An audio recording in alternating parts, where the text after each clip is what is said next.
नमस्कार व्यूवर्स, स्वागत है आपका लॉ चक्रा के एक न्यू एपिसोड में, जहां आज हम एक ऐसे टॉपिक पर बात करने वाले हैं जो जुडिशरी, पॉलिटिक्स और आम जनता तीनों को डायरेक्टली इम्पैक्ट करता है। और सबसे इंटरेस्टिंग बात ये कि जिस एक दिन उमर खालिद की बेल प्लीज सेकेंड टाइम अर्जन हुई थी, उसी दिन सुप्रीम कोर्ट के जस्टिस बीवी नागरत्ना ने एक रिमार्क दिया जो आज एक कंट्रोवर्सी के रूप ले चुका है। उन्होंने कहा था कि the supreme court has become a bail court. अब कंट्रोवर्सी ये है कि उनका ये कमेंट उमर खालिद और बाकी अक्यूज्ड के खिलाफ था या फिर ये कमेंट सुप्रीम कोर्ट और पूरे जुडिशियल सिस्टम पर एक क्रिटिसिज्म था। इस वीडियो में डिटेल में हम यही समझने की कोशिश करेंगे। सबसे पहले थोड़ा बैकग्राउंड क्लियर कर लेते हैं। उमर खालिद एक स्टूडेंट लीडर और एक्टिविस्ट सितंबर 2020 में अरेस्ट हुए थे Delhi rights larger conspiracy case में। साथ ही शर्जिल इमाम, गुलफिशा फातिमा, मिरान हैदर और कई स्टूडेंट एक्टिविस्ट भी इस केस के अक्यूज्ड हैं। अब दिल्ली हाईकोर्ट ने रिसेंटली उनकी बेल अपील्स को डिसमिस कर दिया था। मतलब हाईकोर्ट का कहना था कि चार्जेस सीरियस है और बेल देना अप्रोप्रिएट नहीं है। उसके बाद ये मैटर आ पहुंचा सुप्रीम कोर्ट। अब 19 सितंबर को जब उनकी बेल प्लीज सुनी जानी थी, तब हियरिंग नहीं हो पाई। रीजन कोर्ट ने दिया कि we could not hear this on Friday since justice Manmohan could not hear it. और फिर केस को 22 सितंबर के लिए लिस्ट किया गया। अब 22 सितंबर को सुप्रीम कोर्ट ने दिल्ली पुलिस को नोटिस इशू किया और अगली हियरिंग डेट रखी है 7 अक्टूबर की। इस वक्त सीनियर एडवोकेट्स कपिल सिब्बल और अभिषेक मनु सिंघवी ने आर्ग्यू किया कि एक्टिविस्ट 5 साल से बिना बेल के जेल में है। सीनियर एडवोकेट सिंघवी ने स्पेसिफिकली कहा, the student activist had been in jail for 5 years and urged the court to issue a notice on the interim bail application as well. अब सीनियर एडवोकेट सिब्बल ने भी appeal की कि before Diwali so that they can be out by Diwali. They are all there for more than 5 years। लेकिन court ने clear किया कि the court said it will hear the matter on the next date of hearing and dispose of the main petition. मतलब अभी भी relief pending है। Interestingly bench of justices Arvind Kumar and N V Anjaria ने hearing की शुरुआत में माफी भी मांगी थी क्योंकि वे इस मैटर को फ्राइडे को सुन नहीं पाए थे। और एक और पैरेलल उसी दिन देखने को मिला। अब 19 सितंबर के दिन जब उमर खालिद की बेल प्ली अर्जन हुई थी, उसी दिन जस्टिस बीवी नागरत्ना ने एक शार्प ऑब्जर्वेशन दिया। उन्होंने कहा कि the supreme court has become a bail court. One after the other we are considering either granting और refusing bail. Friday we heard 25 bail matters, today 19। We are exhausting ourselves only granting bail। जब senior advocate Gopal Shankar Narayan ने ये कहकर thanks बोला कि miscellaneous days में bench lunch break लेती है जिससे लॉयर्स को भी ब्रेक मिलता है, तभी जस्टिस नागरत्ना ने जवाब दिया, can't continue like that without lunch because we are exhausting ourselves only granting bail. उन्होंने ये भी हाईलाइट किया कि crime is increasing and there is need for a judicial impact assessment in relation to societal developments. और सबसे critical observation उन्होंने ये दिया कि अगर lower courts properly supreme court के प्रेसिडेंट्स को फॉलो करते और अगर ज्यादा बेंचेस होती तो सुप्रीम कोर्ट पर बेल मैटर्स का इतना लोड आता ही नहीं।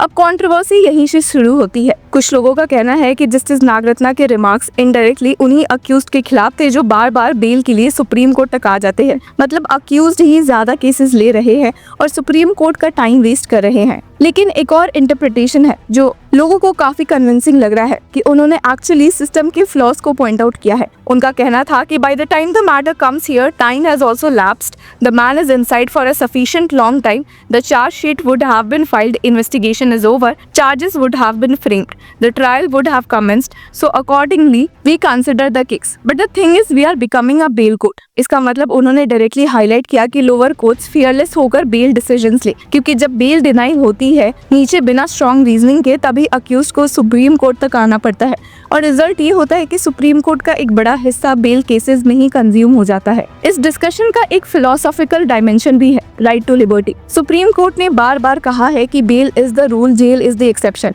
लेकिन ग्राउंड रियलिटी उल्टा है। जजेस लोअर लेवल पर बेल देने से डरते हैं, शायद बैकलैश या मीडिया प्रेशर की वजह से, और इसका डायरेक्ट इम्पैक्ट फंडामेंटल राइट पर पड़ता है। जस्टिस संजय किशन कौल ने जनवरी 2023 में ऑब्जर्व किया था कि nearly a third of the cases in the supreme Court were bail और रिमिशन केसेस।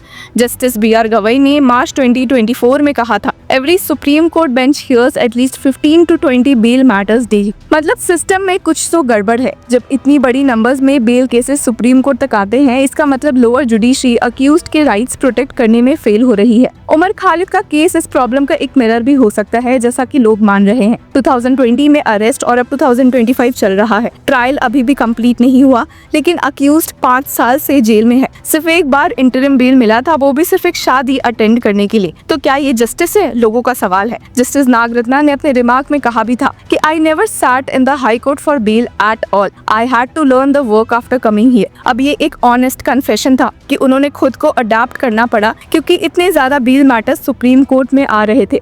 और उमर खालिद जैसे केसेस ये दिखाते हैं कि जब बेल का सिस्टम नीचे वर्क नहीं करता तब उसका लोड एपेक्स कोर्ट को उठाना पड़ता है। तो सोल्यूशन क्या है? जस्टिस नागरत्ना ने ये 2 चीजें हाईलाइट की हैं। पहले, जुडिशियल इम्पैक्ट असेसमेंट, हर नए सोशल और पॉलिटिकल डेवलपमेंट का जुडिशरी पे क्या लोड आ रहा है उसका एनालिसिस हो। दूसरा कि एम्पावर्ड लोअर कोर्ट्स, अगर ट्रायल कोर्ट्स और हाई कोर्ट्स इंडिपेंडेंट होकर बेल डिसाइड करे तो सुप्रीम कोर्ट अपना एक्चुअल कॉन्स्टिट्यूशनल रोल जैसे कॉन्स्टिट्यूशनल इंटरप्रिटेशन, फंडामेंटल राइट्स के लैंडमार्क इश्यूज, उन पर ज्यादा फोकस कर पाए। सीनियर एडवोकेट शंकर नारायण ने भी कहा था कि other courts should be encouraged to grant bail, there is a lot of fear among जजेस इन ग्रांटिंग इट। अब मीडिया और पब्लिक ने नेचुरली इस रिमार्क को उमर खालिद के बेल के साथ जोड़ दिया है, क्योंकि आइजनी देखिए कि एक तरफ अक्यूज्ड 5 साल से बिना बेल के जेल में है, दूसरी तरफ जज खुद कह रही है कि सुप्रीम कोर्ट बेल कोर्ट बन गया है। ये दोनों चीजें जब एक ही दिन सामने आए तो कंट्रोवर्सी और स्पेकुलेशन और ज्यादा हो गई। तो व्यूअर्स, अब सवाल आपके सामने है, क्या जस्टिस बीवी नागरत्ना के रिमार्क एक सिस्टमिक क्रिटिसिज्म था